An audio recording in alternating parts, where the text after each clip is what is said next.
पेरू आपल्या सर्वांचं शाळेपासून लहानपणापासूनचं आवडतं फळ. हे फळ जर आपण नियमित आहारात ठेवलं तर आपल्याला नक्कीच 5 फायदे होणार आहेत.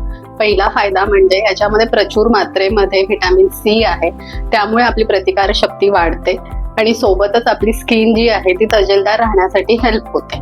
दुसरी गोष्ट म्हणजे याच्यामध्ये लायकोपिन नावाचा अँटीऑक्सिडंट आहे, जे अँटी कॅन्सरस आहे, म्हणजेच कॅन्सरच्या पेशी शरीरामध्ये बनायला मज्जाव करतं. तिसरी गोष्ट याच्यामध्ये पोटॅशियम आहे. पोटॅशियम काय करतं, जे हायपरटेन्सिव्ह पेशंट असतात ना, तर त्यांचं बीपी नियंत्रणात राहण्यासाठी हेल्प करतं.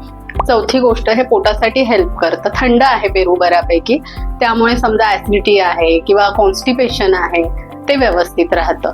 सगळ्यात महत्वाची 5वी गोष्ट, ह्याच्यामध्ये व्हिटॅमिन ए आहे, जे डोळ्यांच्या आरोग्यासाठी खूप हेल्पफुल आहे.